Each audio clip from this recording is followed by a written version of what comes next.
everyone, this is Noor from the IB Odyssey podcast, and today I have another topic which I think is very useful for students. So, this is going to be based on websites and apps that can help you study better and more effectively.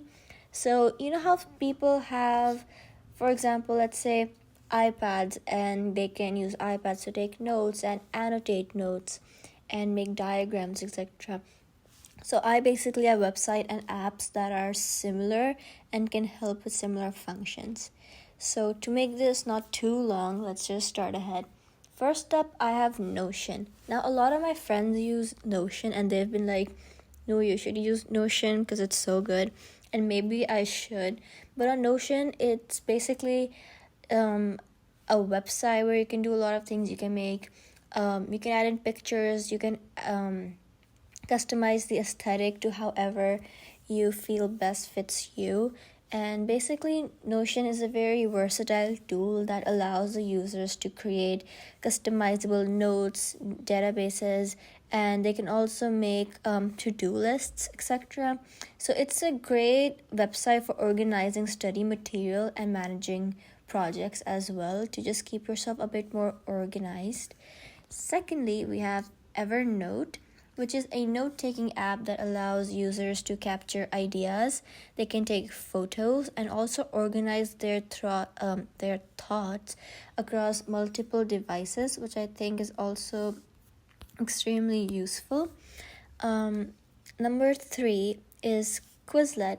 Now, Quizlet is a platform that you can use to create flashcards for studying, and I think this is great, especially for active recall, because when it comes to quizzes in general, tests and exams, with some things that are very niche, you can just add in a flashcard, click on it, and it'll give you the answer to the question. And you can also do that with proper marking schemes. So for example, if you take ESS, Environmental Systems and Societies, you'll have to do 7-mark questions, 9-mark questions. So you can have the question on the front of the flashcard, and because it's digitalized, you can just click on it and you yourself can put in marking scheme or points over there, and based on your own answer you can see if you did well or not. So I think this is one of the most useful websites, definitely for revising concepts and to just review material for a variety of subjects. It's very, very useful. Next up is Anki or Anka. I'm not sure how to pronounce it, but it's spelled ANKI, which is another flashcard app that uses spaced repetition to help users memorize their information and more effectively. It's also particularly popular among medical students and language learners. So if you're doing an irregular diploma and you want to basically, if you take the sciences in general, and if you have a language that you also need help with, this will help a lot, because in DP, it's mandatory for students to take at least one science and you have to take 2 languages. So this is very useful for these particular subjects and these subject groups. Next, number 5, we have Forest, which is a productivity app that helps users stay focused by planting virtual trees. So users, they can set a timer for studying, and if they stay focused, a tree grows in their virtual forest, and if they get distracted and leave the app, the tree dies. So this is kind of a really good way of keeping yourself on track, because even though people have different attention spans, it's just really good to keep yourself focused on one task just to get done with it and not to procrastinate. So number 6, I'm sorry if my voice is changing, but to move on, number 6, a very obvious one, but that is Google Drive. Now, Google Drive offers a suite of productivity tools, including Google Docs, Google Sheets, and Google Slides, which can be used for collaborative note-taking, creating study guides, and organizing study material. this reminds me, this isn't in my list, but I'll add this as a bonus website, which would be Whiteboard. On Whiteboard, you can put in sticky notes, you can do doodles, etc. So this is also a great place for just combining your notes digitally. So do check Whiteboard out. Okay, what was 7, but now I guess 8 is Microsoft OneNote. Now, OneNote is a digital note-taking app that allows users to take notes, to draw and annotate documents. It's also great for organizing your class notes and research materials. For people who use Microsoft Word, they can also use OneNote if they're already used to this, because a lot of people either use MS Word or Google Documents. So this way you kind of have a variety of both depending on which suits you more. Now, number 9, Khan Academy. Now, Khan Academy is a website I think a lot of people are already very well aware of. But if you in case don't know, Khan Academy offers a wide range of educational resources, mainly videos, video lectures, and practice exercises. They also have interactive quizzes which cover subjects from like maths to sciences to humanities, and testing preparation for the SAT, for example. So Khan Academy for also doing a quick checkup on your concepts is great, but it's also great to learn things in case you maybe missed a lecture, couldn't understand things in class. So that's great, and it also is so great for practice. So again, Khan Academy, great too. A similar tool is Duolingo. Funny enough, I was just doing my Duolingo streak before recording this podcast. I do it for French, and Duolingo is basically a language learning app that offers lessons in so many languages. It has, I think Greek. I'm not sure, but it has Latin, Spanish, and like French, German, whatnot. And it basically uses gamification techniques to make learning fun and engaging. So Duolingo for practice for languages is also very good.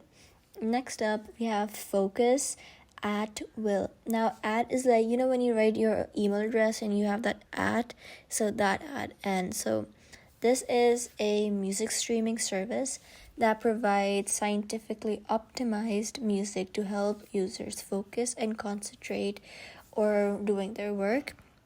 A lot of people work and function better with like white noise. So I think for those, this is definitely a very good website/app to check out. Next is Trello. Now, Trello is a project management tool that uses boards, lists, and cards to help users organize tasks and to track their progress on projects. It can be very useful for managing study schedules and group projects. When it comes to the IB, kind of adapting it to the IB, I think it's great for things like your CAS projects, extended essay, your TOK essays, your PERSUP project, and your e-portfolio. This will help you stay on track and also keep track of your efficiency and your own productivity. So for those, do check this out. Okay, next up is Simple Mind. Simple Mind is a mind mapping app that helps users visualize their thoughts and ideas. It's great for brainstorming, organizing information, and creating study outlines. You can also, I'm sure, use it for making diagrams if you're a sciences student. So it'll help you a lot with annotating the diagrams, because diagrams are very important for subjects like ESS and biology. Next up, number 14 is Freeform.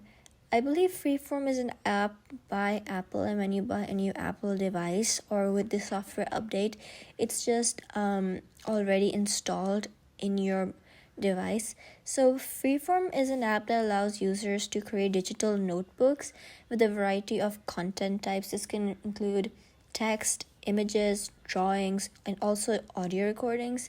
It's great for taking multimedia notes and organizing your study material. for people who are better visual learners, I think this is a really good software for that. Like, I myself am a better visual learner than, reading something and then learning it. I personally prefer videos, but I think this is really good for note taking in particular, because you can also leave like voice memos, so it'll record that as well. Next, we have Study Blue. Now, Study Blue is a platform for creating and sharing studying materials. This can include flashcards, quizzes, study guides. Users can also access a large library of like user-generated content, or they can also create their own materials. I think this is great for creating study guides for yourself. It's great for compiling what you call them, past papers, and other things which you would need in one area so that you can access it. I think that's absolutely so useful for. Okay, next step, number 16, is Brainscape. Now, this is another flashcard app that uses spaced repetition algorithm to help the users learn and also memorize information more effectively. For people who find it tough to memorize information for exams or take very content-heavy exams such as subjects such as bio, for example, I think this is a really good platform to check out, because it also offers a wide range of like pre-made flashcard decks, and it also allows you to make your own. So that's so useful for, again, memory recalling. Next up, we have Todoist. I hope I pronounced that right. It's spelled Todoist. Todoist, I guess, is how you pronounce it. So this is a task management app that helps the users organize their to-do lists and prioritize their tasks. So this is going to help you stay on track with things you need to get done, be it by the end of the day, by the end of the week. And it's great for managing your study schedules, your deadlines, the assignments that you have upcoming. So if you're someone who suffers through lack of organizational skills, do check this out, because this will really help you stay on track and procrastinate less. Well, hopefully. Okay, number 18, Pomodoro Tracker. Now, this is a timer-based app, and this is based also on the Pomodoro technique, which basically involves working for a set of period, which could be, for example, 25 minutes, and this will be followed by a short break. So it's great for boosting your productivity and also staying focused while studying. I do plan on making a studying routine episode as well, but I do think that this is something that can really help you stay focused, because people sometimes don't know just how to start and when to take breaks and things like that. And if you start taking a break, then how there are memes saying study for 1 hour, reward yourself with a 2-hour break. So in order to not do that and actually be more productive with your time, especially around exam season, this app is going to really help you stay on track and to organize yourself better. And I keep saying organized because the thing with studying, and especially the IB, is it can be very hectic. It has a lot of, like, for example, the MYP has about 7 subjects. I think 5 of them are subjects, and 2 of them are your projects, like personal project and e-portfolio. Then in DP you have 6 subjects with 3 cores, which would include your CAS, TOK, and extended essay. And for example, extended essay is an essay worth 4,000 words, and you can't write it in a day or in an hour, like, obviously not. So an app like Pomodoro Tracker is going to help you manage your time so effectively that you can actually not waste your time and help yourself score better in subjects by being more productive. So definitely check this one out. Number 19 would be Google Scholar. Now, Google Scholar is great for extended essay and just research because you can find a lot of research papers over there, and it's freely accessible. It's a freely accessible web search engine that basically is, going to help you find articles, theses, books, conference papers, etc. And it's a very valuable resource for conducting academic research and finding sources for papers and projects. My extended essay coordinator, she actually tells us to literally use Google Scholars to find research studies on whatever our topic is so that we can have secondary data. So the IB is, PBL, project-based learning. And for that, you need to do a lot of research in general. For example, the economics IA for microeconomics, you need to basically, in that, you need to find an article and you need to analyze it. And Google Scholar can help you find an article for a topic that you actually like, and you can analyze and dissect. So Google Scholar is a great place to find research stuff. Instead of just kind of eyeballing it on Google or Safari, you can be a bit more precise with Google Scholar. So definitely, whenever you have any research coming up, do go to Google Scholar because it genuinely is very useful. Okay, next up is LibreOffice. I hope that's how you pronounce it. Like, I take French, but my pronunciation isn't that good, but this is how you spell it. LIBRE and Office. So this is I'm not even gonna try to pronounce it, but anyways, so Dash Office is a free and also an open source office suite that includes applications for word processing, spreadsheets, presentations, and more. It's similar to Microsoft Office, and it's also a really good alternative for it. And it can also be used for creating and editing documents, presentations, spreadsheets, and again, also school projects. Now, on to the second last one. This is called cram.com. So this is a website where users can create, study, and share, guess what, flashcards. But it also offers a variety of study modes, including memorization games and practice tests to help users review materials effectively. That's why I think cram.com, out of all the other flashcard-based, quiz-based resources or apps or websites that I've mentioned, it's a really good one alongside Quizlet.com, because Quizlet is also kind of similar.